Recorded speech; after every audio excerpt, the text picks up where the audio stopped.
আপনাদের সবাইকে স্বাগতম জানিয়ে শুরু করছি আমাদের আজকে অনুষ্ঠান। আপনাদের সবাইকে স্বাগতম জানাচ্ছি ফাইন্যান্সিয়াল এক্সপ্রেসে ডিজিটালে। তো আজকে বরাবরের মতো আমাদের সামনে এক নতুন একজন অতিথি এসছে আপনাদের সাথে কথা বলার জন্য। তিনি আর কেউ নন, অনেক অভিজ্ঞ একজন ব্যাংকার। তিনি হচ্ছেন পূবালী ব্যাংকের ম্যানেজিং ডিরেক্টর এবং সিইও স্যার মোহাম্মদ আলী সাহেব। স্যার আপনি কেমন আছেন? জি, আমি ভালো, থ্যাংক ইউ। স্যার আপনাকে অসংখ্য ধন্যবাদ আমাদেরকে সময় দেওয়ার জন্যে। স্যার শুরুতে স্যার জানতে চাচ্ছিলাম স্যার আপনাদের পূবালী ব্যাংক তো একটা অনেক বছরের একটা ঐতিহ্য বহন করে আসছে আমাদের এখানে। তো এই ব্যাংক তো অনেক ধরনের আপস অ্যান্ড ডাউন এর মধ্য দিয়ে আজকে জি। বাংলাদেশে একটি কমপ্লায়েন্ট ব্যাংক হিসেবে প্রতিষ্ঠিত হয়ে আসছে। স্যার এই ব্যাংকটার স্যার আপনি তো প্রায় ৩ বছর ধরে হচ্ছে ব্যাংকের ফুল টাইম এমডি। স্যার আমি যদি স্যার বলি স্যার এই ব্যাংকটাকে আ আজকে থেকে ১০ বছর আগে কেমন ছিল? আর বর্তমানে ব্যাংকটাকে আপনারা কোন অবস্থায় নিয়ে আসছেন? এটা কিন্তু আমি মূল্যায়ন করতে বলি কিভাবে করবেন? পটভূমি দিয়ে শুরু করি। আমাদের তো 67 ইয়ার্সের জার্নি, রাইট। 1949 থেকে আমাদের যাত্রা শুরু। প্রাইভেট ব্যাংক হিসেবে শুরু হয়েছিল ইস্টার্ন মার্কেন্টাইল ব্যাংক হিসেবে। এরপরে যেটা হলো যে স্বাধীনতার পরে এটা হয়ে গেল অ্যা পূবালী ব্যাংক। রাইট। পরে 1983 তে হলো পূবালী ব্যাংক লিমিটেড এবং 84 এ যে আসলে এটা প্রাইভেট সেক্টরে গেল। গেল কেন? সরকারি ব্যাংক থেকে প্রাইভেট সেক্টরে গেল কারণ হচ্ছে যে এটার ক্লাসিফিকেশন অত্যন্ত বেশি ছিল। প্রবলেম ব্যাংকের মধ্যে ছিল। 54% ক্লাসিফিকেশন ছিল। এখন যেমন অনেক ব্যাংক প্রবলেম ব্যাংকের মধ্যে, তখন আমরা পূবালী ব্যাংক এরকম একটা ব্যাংক ছিল। তো যাই হোক, এই বেসরকারি খাতে ছেড়ে দেওয়ার পরে আস্তে, আস্তে ব্যাংকটা গ্রো করতে থাকে। 2005 এ মানে দ্যাট ইজ অ্যারাউন্ড 84 টু 25 21 বছর লাগছে হুম, প্রবলেম ব্যাংক থেকে বের হইতে। হুম। তা 2005 এ আমরা বেরোলাম। 2007 এ বাংলাদেশ ব্যাংক স্যাটিসফাইড হয়ে তাদের অবজারভার তুলে নিল। আচ্ছা। দ্যাট মিনস কমপ্লিট ইন্ডিপেন্ডেন্স পেলাম আমরা 2007 এ। 7 থেকে। তো 2007 এ পাওয়ার পরেই আমরা 8 থেকে বেসিক্যালি রিফর্ম কার্যক্রম ব্যাপকভাবে শুরু হলো। আমাদের কোর ব্যাংকিংয়ের ইমপ্লিমেন্টেশনটা 2008 থেকে শুরু হলো। যেহেতু অনেক বড় ব্যাংক, আমাদের 14 পর্যন্ত লাগলো টোটাল এটাকে করা। সেই সময় আমরা স্ট্র্যাটেজিক প্ল্যান করলাম যে আমাদের তো এটা গভর্নমেন্ট ব্যাংক ছিল, প্রবলেম ব্যাংক ছিল। তাহলে কিভাবে আমরা আমাদের পারসেপশনটা মানুষের মধ্যে চেঞ্জ করতে পারি, এবং যারা আমার কাস্টমার আছে প্রবলেম ব্যাংকে থাকলে তো আপনারা দেখছেন এই যে এখন সম্মিলিত ইসলামী ব্যাংকে সব কাস্টমার চলে যাওয়ার জন্য ব্যস্ত। তো এইখানে তখন আমাদের একটা মোটিভ ছিল যে আমাদের যেন কোনো কাস্টমার আমাদের কাছ থেকে না যায়। তো আমরা একটা ভিশন তৈরি করলাম যে providing customer centric life long banking service. এইটার জন্য যত ধরনের রিফর্ম লাগে, যেমন বেস্ট এনভায়রনমেন্ট করতে হবে, যেখানেই করি সব তো করতে পারবো না, আস্তে আস্তে করতে হবে, কিন্তু যেখানেই করি সেটার জন্য একটা one of the best environment হয়। তারপরে হিউম্যান রিসোর্সের জন্য ক্যাপাসিটি সুন্দরভাবে ডেভেলপ করা হয়, তাদের ট্রেনিং কার্যক্রমটা যেন খুব সুন্দরভাবে চলে, এবং কাস্টমার ওরিয়েন্টেড মাইন্ডসেটটা যেন হয়, যে সার্ভিস ওরিয়েন্টেড মাইন্ডসেট, সরকারি মাইন্ডসেট থেকে বের হয়ে আসতে পারে।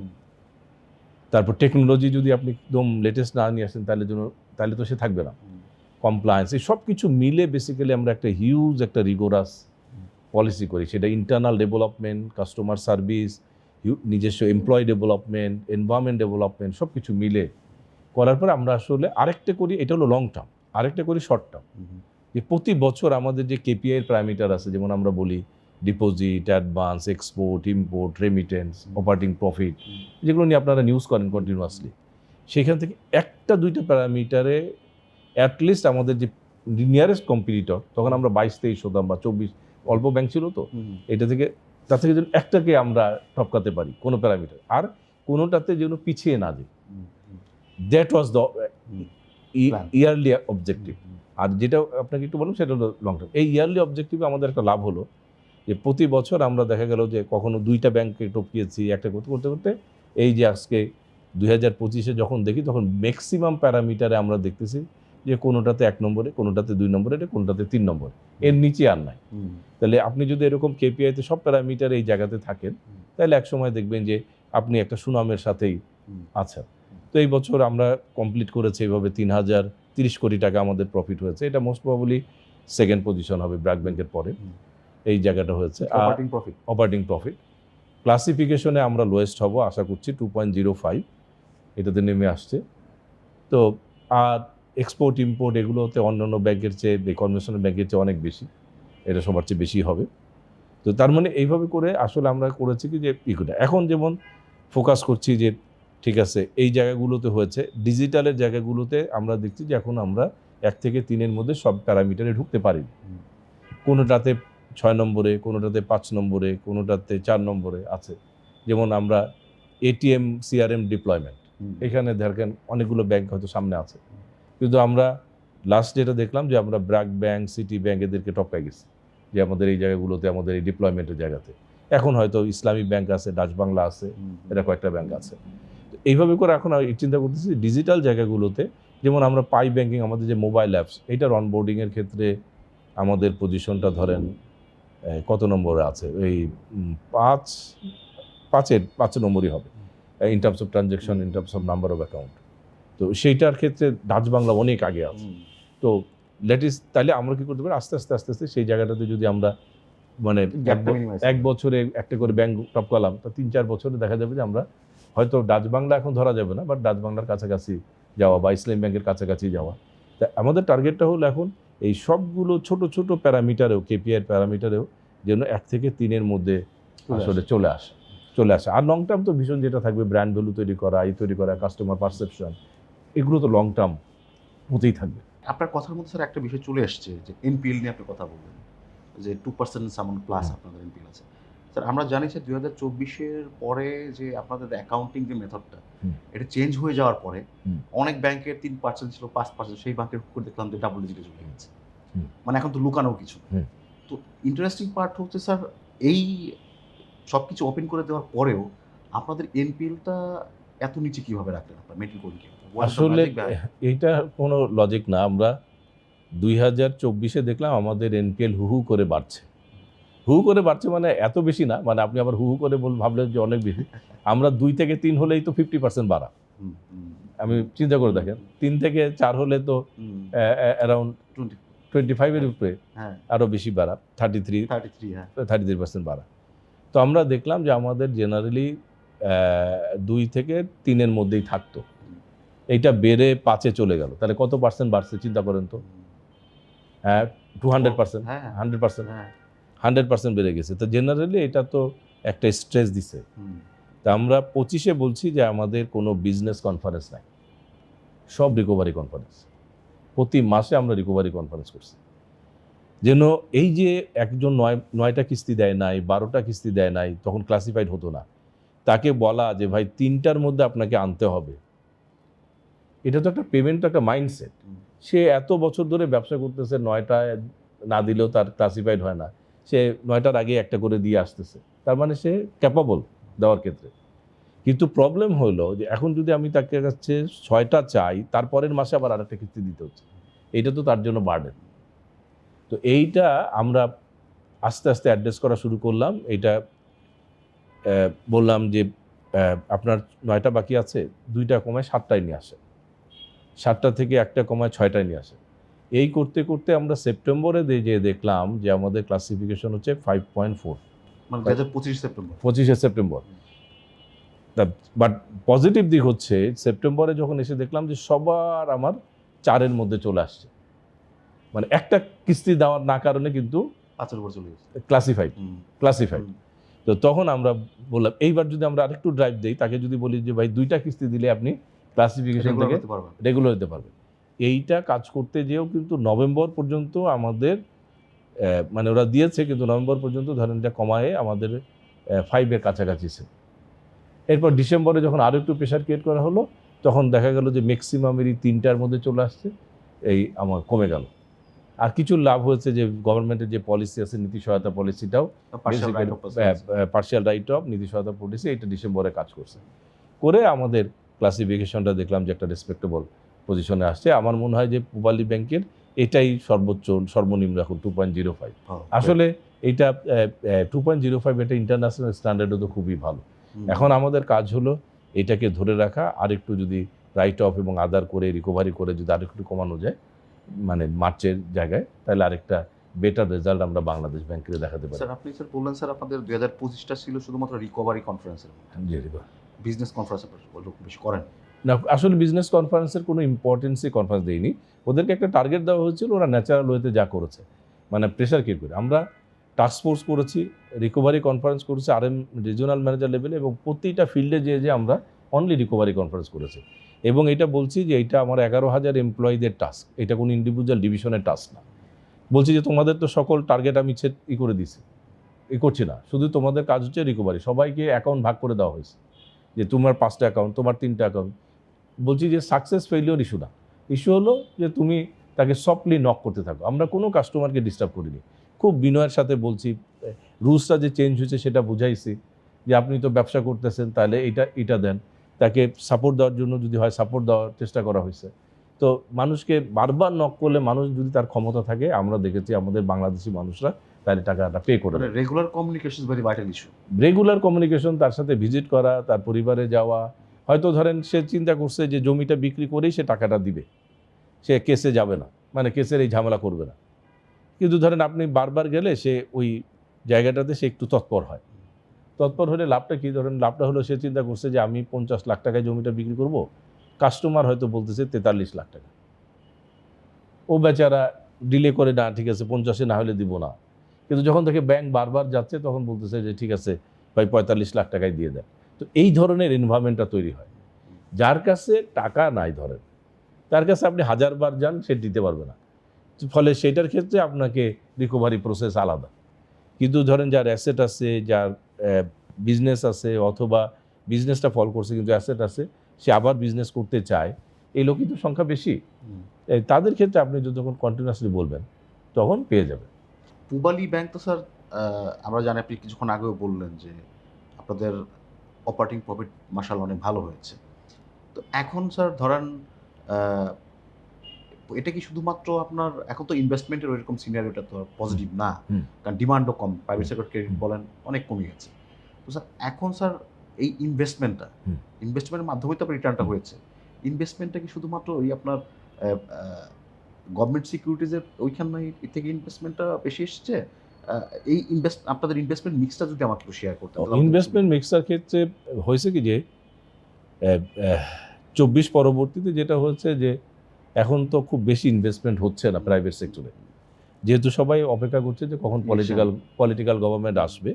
পলিটিক্যাল গভর্নমেন্ট আসলেই যে একদম সাথে সাথে আপনার এনভায়রনমেন্ট চেঞ্জ হয়ে যাবে তা কিন্তু না, এটার সময় নেবে। কারণ পলিটিক্যাল সময় আসবে, তারা অনেক দিন এরা যেই আসুক ক্ষমতায় ছিল না, তারা ক্ষমতাটা বুঝবে, কিভাবে প্রজেক্ট পাস হয় সেই জিনিসগুলো বুঝবে, তারপর আলটিমেটলি কি ঘটনা ঘটবে, তারপর সেখান থেকে নতুন প্রজেক্ট নেওয়া হবে, টেকনিকে পাস হবে, এর মধ্যে রোজা হবে ঈদের মানিসের পরেই, তারপরে কোরবানির ঈদ আছে, তারপরে যে হয়তো একটা গতি পাবে।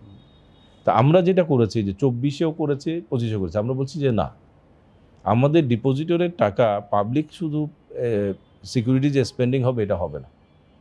আমরা কিন্তু আনলাইক আদার ব্যাংক, আমরা বলছি যে 50% আমরা ট্রেজারিতে যাব, যেহেতু ট্রেজারি ইনভেস্টমেন্ট লাভজনক এখন, আর 50% আমার ক্রেডিট গ্রোথ হতে হবে।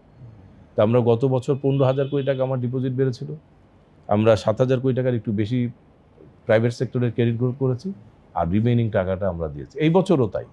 এই বছরও 7,000 মানে 14,000 সামথিং হয়েছে, 15,000 একটু 15,000ই হয়েছে। 7,000 কোটি টাকার মতো করেছি, 8,000 কোটি টাকা আমরা করেছি প্রাইভেট। একটা ব্যালেন্সিং মেথোডোলজিটা আমরা নিয়েছি, মানে অ্যাগ্রেসিভলি শুধু পাবলিক সিকিউরিটিসে যায়নি। মানে এটা এই কারণে যে আসলে যদি আমি এটা না করতাম তাহলে ওরা তো অ্যাডভান্স দেওয়া ভুলে যাবে। এটা তো আমাদের কাজ, ডিপোজিট নেওয়া, লগ্নি করা, এটাই আমাদের কাজ। তো এই কাজটা। আরেকটা আছে যে বেসিক্যালি একটা অপরচুনিটি আছে, যে সব ব্যাংকগুলো খারাপ হয়ে গেছে সেখানে তো সবাই এসালম না, ওখানে অনেক ভালো ভালো ব্যাংক কাস্টমার আছে।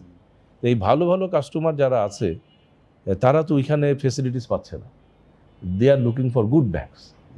তো সেই ক্ষেত্রে তাদেরকে বঞ্চিত করার রাইটও আমাদের নাই, যে আমরা বললাম আমি শুধু পাবলিক ট্রেজারি বন্ডে যাব, ওইখানে আমি 12 পাচ্ছি, 11.5 পাচ্ছি, আপনাদের এখানে দিব না, ওইটা রিস্ক ফ্রি।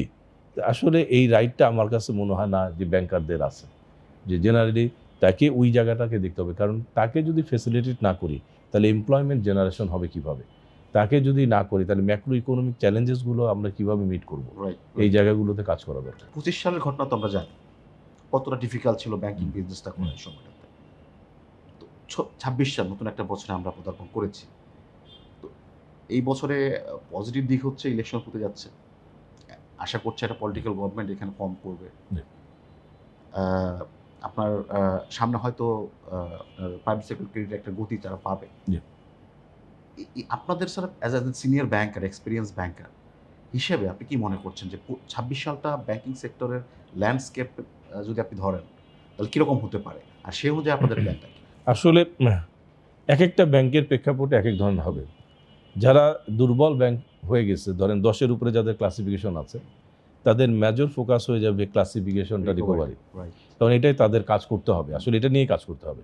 আমি বলি যে তাদের সব conference, business conference, deposit target এগুলো বাদ দিয়ে শুধু রিকভারিতে কাজ করা, হোল ব্যাংকের এটা এক ধরনের ইস্যু। যারা ভালো ব্যাংক আছে, যাদের ক্লাসিফিকেশন কম আছে, তাদের আমি মনে করি যে nano lending, CMSME lending, retail lending এই জায়গাগুলোতে ফোকাস করা, Agriculture, কর্পোরেটটাকে বাদ দেওয়া, এগ্রি লোন লেন্ডিং এই জায়গাগুলোতে ফোকাস করা, যেন আসলে রিয়েলি কাস্টমারের টাকাটা, বেনিফিটটা সব দিকে ছড়ায় দেওয়া যায়। এটা হলো একটা জায়গা।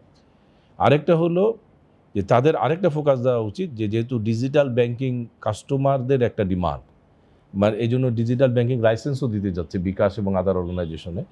তো সেই জায়গাটাতে কাস্টমার জন্য ডিজিটাল ব্যাংকিং একটা নতুন আসার পরে সে ডিফারেন্ট এক্সপিরিয়েন্স না পায়, দেখে যে না অলরেডি ব্যাংকগুলো সেই ধরনের এনভায়রনমেন্ট আছে এবং তারা ডিজিটাল ব্যাংকিং সার্ভিস দিচ্ছে। এরকম একটা কাজ 26-এ সকল ব্যাংকের করা উচিত, যারা ভালো ব্যাংক। তার মানে তাদের ডিজিটাল প্রোডাক্ট যতগুলো সম্ভব লঞ্চ করা উচিত, পেনেট্রেট করা উচিত ইন দ্য মার্কেট, এবং সেইখানে মার্কেট লিডার হওয়ার চিন্তা করা। যেহেতু আমি বলেছি যে যেহেতু আমরা উই স্টার্টেড লেট, সেই জন্য আমরা এখনও 1 থেকে 3-এ সবগুলো প্যারামিটারে পৌঁছাতে পারিনি। তাই সেই জন্য আমাদের পূবালী ব্যাংকের পার্সপেক্টিভে we have to be aggressive বলা ঠিক না, মানে আমাদের আরও বেশি ইনিশিয়েটিভ নেওয়া উচিত, যেন আসলে পয়েন্ট অফ সেল বলেন, কিউআর কোড বলেন, তারপরে মোবাইল ব্যাংকিংয়ের ইউজার গ্রুপ বলেন, সেখানে ট্রানজ্যাকশন বলেন, এই সবগুলো জায়গাতে জন্য একটা মেসিভ একটা কাজ করা যায়, যেখানে রিয়েলি ডিজিটালের ইফেক্টটা জনগণ পায় এবং আমরা যেন 1 থেকে 3-এর মধ্যে সবগুলো ব্যাংকিং আসতে পারি। কারণ একবারে 1 লাফে কোনোদিনই 1 নম্বরে যাওয়া যায় না, হবে না। স্যার আপনি স্যার রাইটলি পয়েন্টেড আউট যে আমাদের ডিজিটাল ট্রানজ্যাকশন কতটা ইম্পর্টেন্ট ফর ফাইন্যান্সিয়াল ইনক্লুশন। তো সেক্ষেত্রে স্যার বাংলাদেশ ব্যাংকেরও স্যার একটা চিন্তাভাবনা আছে আরও বেশি এটাকে কীভাবে প্রমোট করা যায়, যাতে করে আনব্যাংক পিপুলটাকে ব্যাংকিং চ্যানেলে আনা যায়। তো সেক্ষেত্রে স্যার আমি যদি আপনার ব্যাংকের এক্সাম্পলে আমি ধরি, যেহেতু আপনি স্যার একজন আইটি এক্সপার্টও বটে, তো আপনার ব্যাংক ওভারঅল আমি ট্রানজ্যাকশনের কথা যদি আমি ভাবি, তাহলে আপনাদের ডিজিটাল ট্রানজ্যাকশনের শেয়ারটা কীরকম এখানে? এমনি যদি ডিজিটাল ব্যাংকিংয়ের শেয়ার বলি সেটা অনেক, হুম। বাট ডিজিটাল ব্যাংকিং যদি মোবাইল অ্যাপস বলি তাহলে কম। মানে ডিজিটাল ব্যাংকিংয়ের তো অনেক মোডালিটি আছে, যেমন আরটিজিএসে ধরেন আমরা 1 থেকে 3। আমি স্যার বলতে চাইছিলাম স্যার ট্রানজ্যাকশনের ক্ষেত্রে, হ্যাঁ, ট্রানজ্যাকশনের ক্ষেত্রে পেমেন্টের যেমন রিয়েল টাইম গ্রস সেটেলমেন্ট যেটা আরটিজিএস হয়, আরটিজিএস এর ক্ষেত্রে এটা তো ডিজিটাল ট্রানজ্যাকশন। অবশ্যই ডিজিটাল ট্রানজ্যাকশন এই ক্ষেত্রে ধরেন সব ব্যাংকে যেটা ট্রানজ্যাকশন হয় তার 1 থেকে 3-এর মধ্যে আমাদের অবস্থান আছে। কখনো কখনো ইবিএল 1 নম্বরে থাকে, ব্র্যাক ইবিএল ব্র্যাকের চেয়ে আমাদের ধারণা বেশি হবে, যেহেতু আমরা বেশি কর্পোরেট ক্লায়েন্ট ডিল করি। এনপিএসবিতে ধরেন 4-5-এর মধ্যে আসি। তারপরে ব্যাচের ক্ষেত্রে আবার 1 থেকে 3-এর মধ্যে থাকবো, কারণ বড় ব্যাংক তো এটার ট্রানজ্যাকশন বেশি হয়। এই ট্রানজ্যাকশনের অ্যামাউন্টটা অনেক বড়। আপনার যে ক্যাশে ট্রানজ্যাকশন দেখেন ওখানে তো 20,000 30,000 কোটির হিসাবে, এখানে ধরেন পার ডে এক একটা মোডালিটিতে 1,000 কোটির মতো ট্রানজ্যাকশন হয়। তো সেই হিসাবে পার্সেন্টেজ করলে আপনাকে আসলে আমি বোকার মতো একটা বলে দিব যে আমাদের মাত্র ক্যাশ ট্রানজ্যাকশন 5%। আসলে ক্যাশ ট্রানজ্যাকশনের জায়গাটা হচ্ছে, যদি রিয়ালি বলি, সেটা হচ্ছে আসলে বাজার অর্থনীতিতে আসলে কি বাজার অর্থনীতিতে ধরেন 2,90,000-2,80,000 কোটি টাকা বাজার অর্থনীতিতে cash transaction, cash in circulation থাকে। সেই কারণে বেসিক্যালি ওই জায়গাটাতে কিউআর কোড অনুযায়ী banking industry we are the number 1। এইটা আমরা সবচেয়ে বেশি, কিন্তু বিকাশ বা এদের সাথে তো আমরা এমএফএসের সাথে হয়, বাট আমি যদি ব্যাংকিং ইন্ডাস্ট্রিতে কন্ট্রোল করি তাহলে কিউআর কোড নাম্বার 1। আমরা 24-এ পজ মেশিন দেওয়া শুরু করেছি, যেটা মার্কেট ইকোনমির ক্ষেত্রে বলতেছি। পজ মেশিন 25-এ দিয়েছি, তখন 24-এ দেওয়া শুরু করলাম। 24-এ সব ব্যাংক মিলে 25,000 পজ দিয়েছে, আমরা দিয়েছি 12,500। ঠিক আছে, হ্যাঁ 50%। এই বছর আমাদের 25,000 হয়েছে, আমরা টার্গেট করেছি যেন 50,000 করতে পারি। তাহলে 50,000 করলে ধরেন সিটি এখনও 50,000 হয়নি, তো ওরা 1 নম্বরে, তো সেই জায়গাটা তো হয়তো ওদের কাছাকাছি, বা ওরা যদি আরও একটু বাড়ায় তাহলে আইদার ফার্স্ট অর সেকেন্ড এরকম একটা সিচুয়েশন আমাদের পজ মেশিনে চলে আসবে। যদি পাই ব্যাংকিংয়ের কথা বলি, এইটা এখন বছরে 1.5 লক্ষ কোটি টাকা গেছে। এর থেকে এই ইসলামী ব্যাংক বেশি আছে, ব্র্যাকও বেশি আছে, এটার চেয়ে ধরেন আমাদের ডাচ বাংলা বেশি আছে, হয়তো ইবিএল এবং সিটি টাচও বেশি আছে। তার মানে এই কয়টা ব্যাংকের পরে আমাদের অবস্থা এখন বর্তমান সিনারিওতে। তো সেইটার ক্ষেত্রে ধরেন আমরা যদি এই বছর আরও 8-10 লাখ এখানে অনবোর্ড হয় কাস্টমার, তাহলে হয়তো দেখা যাবে না আমরা একটা বা দুইটা ব্যাংক আমরা সেখান থেকে টপকা গেছি। তো সেখানে বাট এখন ট্রানজ্যাকশনের ভলিউমটা ধরেন আমাদের এই 1.5 লক্ষ কোটি টাকার কাছাকাছি এরকম একটা ফিগারে বছরে গেছে। এখন ওই যে বললাম আরটিজিএস এর ট্রানজ্যাকশন যদি চিন্তা করেন 1000 কোটি হয়, তাহলে এখানে তো আছে পার ডে 1000 হলে 2,22,000 কোটি টাকা শুধু একটা ইনস্ট্রুমেন্টই আছে। তো আবার ব্যাচ ধরলে আরো 2 লক্ষ হবে, আবার ধরেন এনপিএসবি ধরলে তো অত হবে না, বাট 50,000 কোটি টাকার কাছাকাছি কিছু একটা ফিগার হবে।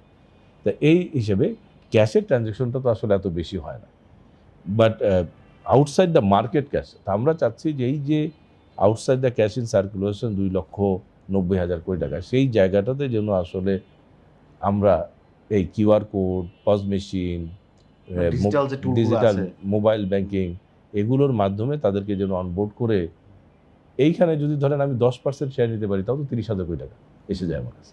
এইটাই একটা এই বছরের টার্গেটের বিষয়। গ্রেট, ভালো একটা উদ্যোগ নিয়েছেন আপনারা। আমি স্যার আপনার মনোযোগটা একটু ইসলামিক ব্যাংকিংয়ের দিকে আনতে চাচ্ছি।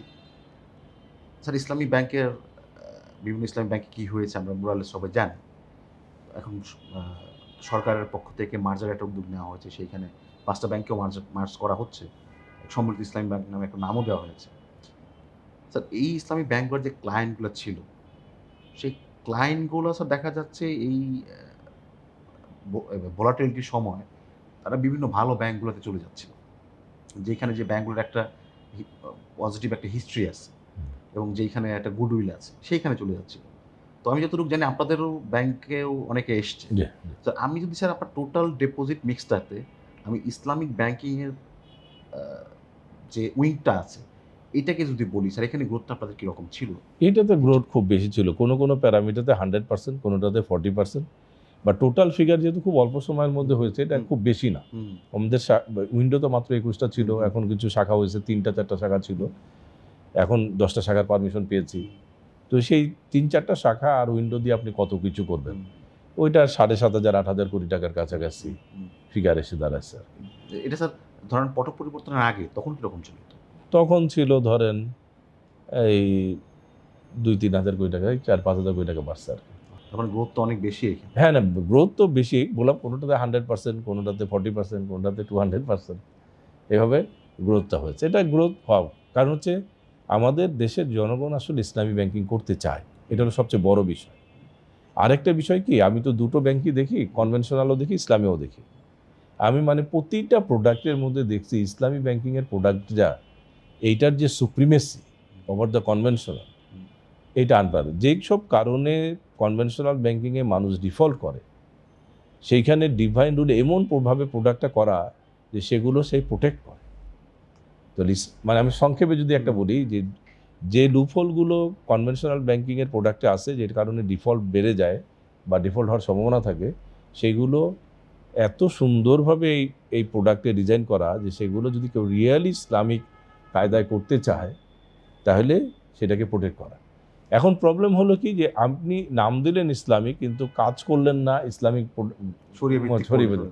তার এর যেমন আমাদের হয় না যে মুসলমান, আমরা বললাম যে আমরা মুসলমান কিন্তু নামাজটা পড়ি না। তা মুসলমান যখনই আপনি আইডেন্টিটি বলবেন, তার মানে ফজরের ওয়াক্তের শীতকালে হইলে আপনাকে ওযু করতে হবে, নামাজ পড়তে হবে, এই পেইনটা নিতে হবে। তা আমি কাস্টমারদেরকে বলবো যে আপনারা বেসিক্যালি যখনই বলবেন যে we want to do Islamic banking, এই পেইনটা নেওয়ার মানসিকতা আপনার তৈরি করবে। আপনি কনভেনশনালের মতো ইজি গোয়িং হবে না, যে আপনাকে তখন ডেলিভারি চালাল দিতে হবে, ডিলের ক্ষেত্রে কোথা থেকে সাপ্লাই দিবেন সেটা দিতে হবে জেনুইনলি। মানে আপনি যদি সেখানে ফ্রড করেন আর বলেন আমি ইসলামিক ব্যাংকিং করতেছি, তাহলে তো আসলে হলো না।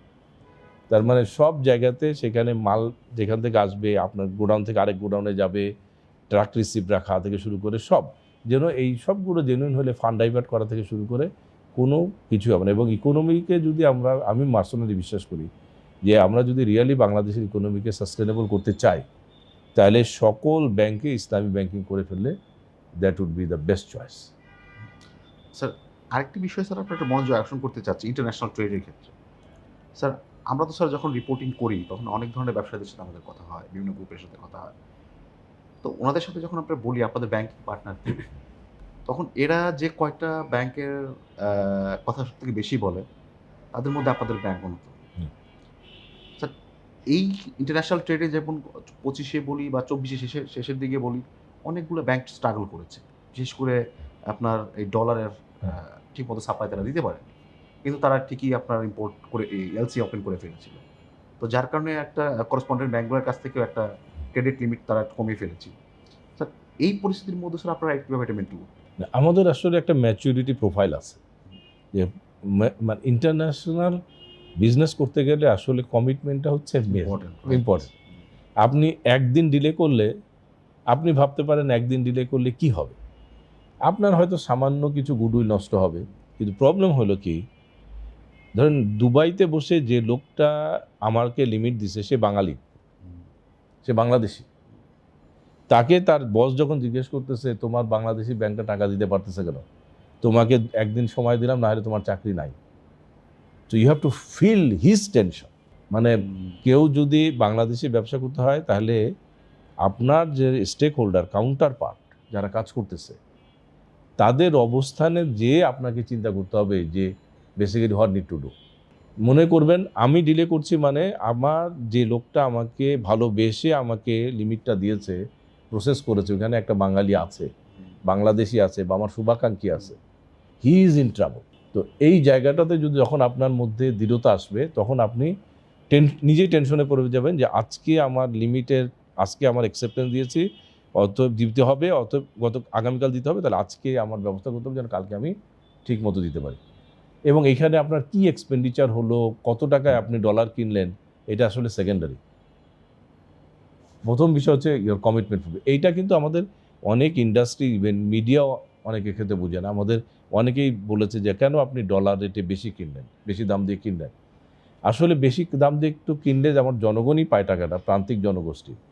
কিন্তু আসলে এইটা two fulfil the commitment, we have to fulfil the commitment. তো সেই জন্য আমি গর্ব করে আমরা বলতে পারি যে Pubali bank never fails to fulfil the commitment. এটা বিদেশিরা আসলো, ওরাও যখন দেখছে যে না হয় না, এবং এটার জন্য ধরেন আমাকে সোয়াপও করতে হয়েছিল একটা বিদেশি ব্যাংকের সাথে, 110 মিলিয়ন আমরা নিয়েছিলাম 11% ইন্টারেস্টে। ফরেন কারেন্সি কোনোদিন 11% হয় না, হয় না। তো সেই ক্ষেত্রে আমরা যখন দেখলাম যে we have to fulfil hour commitment, আমার ডিফিসিট আছে, তাহলে আমি 100 মিলিয়ন আমি টাকা দিয়ে আমি সব নিয়েছি। তো দ্যাট ইজ প্রফিটেবিলিটিতে ইম্প্যাক্ট করেছে। আমি কিন্তু ইনকাম এই করিনি, 10 পয়সা 15 পয়সা কমিশন আপনি কয় টাকা ইনকাম করবেন, 11% ইন্টারেস্ট আপনি যদি পে করেন তাহলে huge. So we bear that expenditure, that is the issue. তো যে হাউ ইউ সি, আমি হয়তো ভাবতে পারতাম যে না এইটা যদি একটু ডেফার করি তাহলে তো আমার প্রফিটেবিলিটি বাড়ে, বোর্ডের কাছে আমি বলতে পারি আমার অপারেটিভ আরও বেশি হয়েছে। আসলে সেই সব চিন্তা করার সুযোগ নাই। মনে রাখতে হবে commitment is first, you have to fulfil the commitment whatever expenditure you do. Sir আপনি ছাড়া তো ধরেন ফুল টাইম এমডি হিসেবে বা সিইও হিসেবে 3 বছর কাজ করেছেন। তো এর মধ্যে তো অনেকগুলো অর্জনও আছে। হয়তো আপনি যদি শেয়ার করেন হয়তো অনেক চাপও ছিল, আমি জানি না। কিন্তু আপনার যদি আগামী 3 বছরের জন্য তো আপনাকে রিনিউ করা হয়েছে। তার মানে হচ্ছে আপনার বোর্ড ধরে নিয়েছে যে আপনি সাকসেসফুল একজন ব্যাংকার। যার কারণে তাকে রিনিউ করেছে। বোর্ড এবং Bangladesh bank board. Bangladesh bank, right. তো সেক্ষেত্রে স্যার আপনার সামনের 3 বছরের প্ল্যানটা আপনার কি থাকবে? যে মানে আপনি এই 3 বছরের মধ্যে আপনার পাস্ট এক্সপেরিয়েন্স থেকে 3 বছরের মধ্যে ব্যাংকটাকে কোথায় নিয়ে যেতে চাচ্ছেন? 3 বছরের মধ্যে আসলে এটা একদম ব্যাংকিং ইন্ডাস্ট্রিতে ভিজিবল আর কি, যে আমাদের ব্যাংকিং এমডিদের কী করা উচিত। আপনি কি চিন্তা করেন এই 3 বছরের কথাটাই চিন্তা করেন, এই 3 বছর টেনিউরে যারা নন কমপ্লায়েন্স ছিল, যে সকল ব্যাংকার তারা আজকে কোথায়? কেউ জেলখানায়, বিভিন্ন সামাজিক প্রেশারে আছে। অনেক ব্যাংক যখন ফল করেছে তাদের কর্মকর্তা কর্মচারীরা চাকরি খুঁজছে ভালো ব্যাংকে, অনেকের ক্ষেত্রে বেতন পাওয়া নিয়ে সমস্যা হয়েছে, কাস্টমারদের কন্টিনিউয়াসলি প্রতিদিন বকা খাচ্ছে।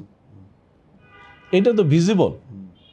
তাহলে এখন এই এই এখন যারা এই ভিজিবল অবস্থা দেখার পরেও, ভিজিবিলিটি পাওয়ার পরেও নন কমপ্লায়েন্স থাকবে, এটা আসলে মেনে নেওয়া যায় না। তো যা ভুল হয়ে গেছে। নাও এই 3 বছর আমি মনে করি বা এই from 1 or 26 to 1 সকল এমডি হচ্ছে যত প্রেশারই থাক না কেন, কারণ প্রেশারে থাকলে যদি আপনি প্রেশারকে মেনে চলেন তাহলে আপনি উইল গো টু জেল। আর যদি প্রেশার না মানেন তাহলে আপনার হয়তো একটু রেমুনারেশন বা আদার জায়গাগুলোতে একটু সমস্যা হবে। আপনার যদি চাকরি সমস্যা, একটা থেকে আরেকটা জায়গায় শিফট করবেন, অসুবিধা কী? সবসময় যে আপনি একদম স্মুথ লাইফ লিড হবে এটা তো ঠিক না। কোনো সময় একটু চেঞ্জ হতেই পারে, একটু স্ট্রাগল আসতেই পারে লাইফে। So you have to take that challenge. এই চ্যালেঞ্জটা নিলে আপনার তো সামাজিক মর্যাদাটা অত হ্রাস হচ্ছে না। হয়তো বলবে যে আপনি সাময়িক এই সময় আপনার চাকরি নাই, কিন্তু জেলখানার চেয়ে তো ভালো, মানে অন্যভাবে দেখার চোখের চেয়ে তো ভালো। তো এইটা হলো ফার্স্ট ক্রাইটেরিয়া। সেকেন্ড হলো যে তার মানে আমরা সাস্টেনেবল ফিন্যান্সে 2024 অনুযায়ী ফার্স্ট টাইম আমরা মানে একবারই ঢুকেছি, একবার থার্ড পজিশন যেয়ে ঢুকেছি। তা আশা করি যে দ্যাট উইল কন্টিনিউ। হয়তো আমরা চাই যে সেকেন্ড বা ফার্স্ট হওয়া। এখন দুটো ব্যাংকই এই সাস্টেনেবল ফিন্যান্স আমাদের পাশাপাশি আছে, ব্র্যাক, সিটি এবং পুবালি। তা আমরা যদি basically if you can exceed in one, তো তাহলে হয়তো একটু সামনে আগাবো। তো এইটা একটা, এই যে সাস্টেনেবিলিটিটা একটা বড় issue, that should be. And ওই যেটা আপনাকে বললাম আলোচনায়, যে ডিজিটাল ব্যাংকিংয়ের জায়গাটাতে we have to have supremacy, specially artificial intelligence, big data analytics, এই জায়গাগুলোতে। কেন দেখেন, 24-এ এআইতে ইনভেস্টমেন্ট হয়েছে মাত্র $250 বিলিয়ন, হিউজ অ্যামাউন্ট বাংলাদেশের প্রেক্ষাপটে। বাট 2025-এ হয়েছে $1.5 ট্রিলিয়ন। মানে বাংলাদেশে না, হোল ওয়ার্ল্ডে। হ্যাঁ।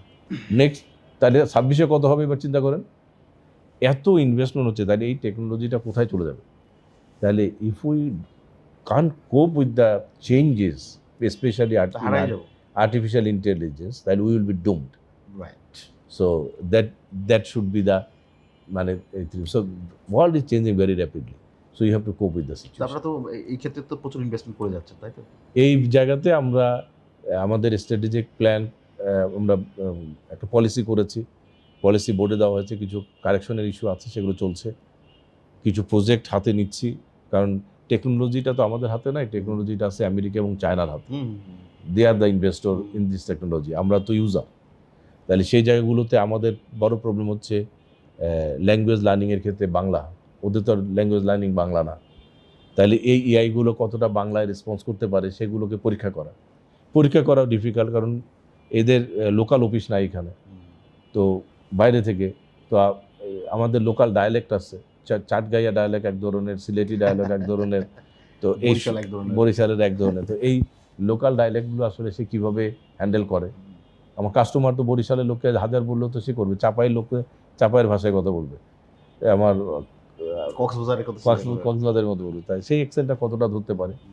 তো এই সব কিছু মিলে, কারণ আপনি একটা চ্যাটবট করলেন, সে ফোন করেছে, তো চিটাগাঙের লোক চিটাগাঙের ভাষার কথা বলবে, হ্যাঁ, সেটা তো আর চেঞ্জ করবে। তখন সে যদি রিড করতে না পারে, তাহলে আবার হিউম্যান এজেন্টের কাছে পাঠিয়ে দিবে। এই তো ঘুরে ফিরে আবার তাহলে তো আলটিমেটলি লাভ হলো না, মানে যে বেনিফিটটা আমরা চাচ্ছিলাম সেই হিউম্যান এজেন্ট রাখতেই হলো। তো সেই জায়গাগুলোতে আসলে দেখা একটা করে সার্ভিস, কতটা সার্ভিস এআই এখন আমাদের এনভায়রনমেন্টের সাথে, আমাদের রুলস অ্যান্ড রেগুলেশনের সাথে, আমাদের ল অফ দ্য ল্যান্ডের সাথে এখন আসলে ঠিক আছে, সেটা দেখে আগানো। আরেকটা ইস্যু আপনার সাথে কথা বলতে চাচ্ছি, এটা হচ্ছে অনেক ব্যবসায়ীদের একটা কনসার্ন, যে একধারে তারা এনার্জি ক্রাইসিসের মধ্যে আছে, আরেকধারে সিকিউরিটি এরকম অবস্থা ভালো না, পাশাপাশি হচ্ছে ক্রেডিটের ডিমান্ডও কম, এবং একইভাবে লেন্ডিং রেটটা অনেক হাই, যেহেতু পলিসি রেটটা অনেক বেশি, 10%, সেই লেন্ডিং রেটটা তারা বলছে যে অনেক ক্ষেত্রে 16% মতো চলে যাচ্ছে। স্যার, এই যে হায়ার লেন্ডিং রেজিম, তো এই রেজিমটা কি কোনো চেঞ্জ আপনি দেখতে পাচ্ছেন সামনে হবে? এটা আসলে বাংলাদেশ ব্যাংক বলছে policy rate will remain same. Basically আমাদের এক্সপেকটেশন ছিল যে পলিসি রেটটা একটু নেমে আসবে, কারণ আমরা দেখছি যে লিকুইডিটি একটু বাড়ছে ব্যাংকিং ইন্ডাস্ট্রিতে। তারপরে প্রাইভেট সেক্টরের ক্রেডিট গ্রোথ করাতে হলে আসলে ইন্টারেস্ট রেট কমাতে হবে, কারণ আমাদের কমাচ্ছি কন্টিনিউয়াসলি আমরা সবাই। তো এই জায়গাগুলোতে আসলে কাজ হচ্ছে, কিন্তু পলিসি রেটটার ক্ষেত্রে লাস্ট ডিসেম্বরে এসে দেখা গেল যে ইনফ্লেশনটার কারণেই তো পলিসি রেটটা হাই করা হয়েছে, এটা নেমে গিয়েছিল, আবার একটু পিক আপ করেছে। 8.39 বা এরকম একটা জায়গায় 8.49 এই জায়গাতে আসলে বেসিক্যালি চলে গেছে, এরকম একটা ফিগারে চলে গেছে। যেই এখন আসলে জাম্প করছে তখনই বুঝেছি যে আসলে পলিসি রেটটা কমবে না, এই মানিটারি পলিসিতে কমছে না। কারণ মানিটারি পলিসি কিন্তু আসলে পলিসি রেট দিয়ে যে সবসময় ইনফ্লেশন কমানো যায় এটাও বেসিক্যালি ঠিক না। এখন এছাড়া তো সেন্ট্রাল ব্যাংকের খুব বেশি টুলস নাই। তো এই জায়গাটাতে আরও অন্যখানে টুলস আছে, ফিসক্যাল পলিসি আদার জায়গাতে আছে, কিন্তু এই জায়গাতে নাই। সাপ্লাই চেইন ম্যানেজমেন্টের জায়গাতে আছে, কিন্তু এই জায়গাটাতে নাই। তাই এই জন্য এইটা হয়তো এখন আমার ধারণা যে অ্যাটলিস্ট আরও 3 মান্থ দেখবেন ইনফ্লেশনটার কী ইম্প্যাক্ট হয়, ইভেন পলিটিক্যাল গভর্নমেন্ট আসার সাথে সাথে কী ইম্প্যাক্টটা হয় সেই জায়গাতে। তার মানে মানি সাপ্লাই যেহেতু মার্কেটে আছে, যে বললাম 2,90,000 বা 3 লক্ষ কোটি, তার মানে মানি ইন সার্কুলেশনে বড় একটা টাকা আছে, যে কারণে বেসিক্যালি পলিসি রেট এত হাই হওয়ার পরেও ইনফ্লেশনটা ওই জায়গায় এসে থেমে গেছে, আসতেছে না। তাহলে মানি ইন সার্কুলেশনটা কমাতে হবে। এই কমাতে গেলে ব্যাঙ্কগুলো যখন দেখছে যে তাদের লেন্ডিং রেটটা কমিয়ে ফেলছে, কেন এটা বাড়লো এটা বলি, লেন্ডিং রেটটা কমে ফেলছে, তো জেনারেলি ডিপোজিট রেটটা কমাতে হয়েছে। যখনই ডিপোজিটটা কমাতে হয়েছে তখনই আসলে মানি ইন সার্কুলেশনটা বেড়ে গেছে। এবং এই মানি ইন সার্কুলেশনটা যখন বেড়ে গেছে তো অটোমেটিক্যালি ইনফ্লেশনটা বেড়ে গেছে। তো এইটা বেসিক্যালি যেহেতু লোনের ডিমান্ড নাই, তো লোনের ডিমান্ডটা বাড়লে, এটা যদি পলিটিক্যাল গভর্নমেন্ট আসার পরে বাড়ে তাহলে, এবং পাবলিক স্পেন্ডিংও বাড়ে, এডিপিতে যে ওয়ার্ক অর্ডার ফিন্যান্সিংটা যদি বাড়ে, তাহলে কিন্তু আবার দেখা যাবে 12-13-তে চলে যাবে লেন্ডিং। যদিও কিতাবে 14 আছে, কিন্তু আমাদের ম্যাক্সিমাম লোনই তো এখন 13-12 এইসব জায়গাতে এসে গেছে। তো এই জায়গাটা তখন হবে কি, তখন আবার ডিপোজিট রেটটা বাড়ানো সম্ভব হবে। ডিপোজিটটা বাড়লে মানি সার্কুলেশনটা কমে যাবে। এই রিলেশনশিপটার মধ্যে কিন্তু এখন একটা জটিলতা, যদিও পলিসি রেটটা হাই কিন্তু মানি সার্কুলেশনটা অলসো হাই। এই দুইটার মধ্যে মানে আশা ছিল যে মানি সার্কুলেশন থেকে টাকাটা ব্যাংকে চলে আসবে, এখন পুরোপুরি আসে। স্যার আপনাকে অসংখ্য ধন্যবাদ স্যার আমাদেরকে সময় দেওয়ার জন্য। স্যার আশা করি আপনার আগামী দিনের পথ চলা আরও মসৃণ হোক, সেই আশায় রাখছি। আপনাদেরকে অসংখ্য ধন্যবাদ আমাদের সাথে থাকার জন্য। পূবালী ব্যাংকের টপ এক্সিকিউটিভ ওনার কথা শুনলেন, উনি পরিষ্কারভাবেই বললেন ওনাদের সামনের টার্গেটটা কী। ওনারা চাচ্ছেন হচ্ছে ডিজিটাল ব্যাংকিং অপারেশন দিয়ে ব্যাংকটাকে আরও সামনের দিকে এগিয়ে নিয়ে যাওয়া, যেহেতু সামনের সময়টা আসছে ডিজিটালের সময়। তো এটাকে মাথায় রেখে ওনারা অ্যাক্টিভিটি চালাচ্ছেন, এবং কর্পোরেট গভর্নেন্সের কথা উনি বললেন যে কীভাবে যত চাপই হোক কর্পোরেট গভর্নেন্সটাকে নিশ্চিত করে সামনে যদি ব্যাংকিংটাকে আগে নেওয়া যায়, তাহলে হয়তো এমডিদের পথটা আরও মসৃণ হবে।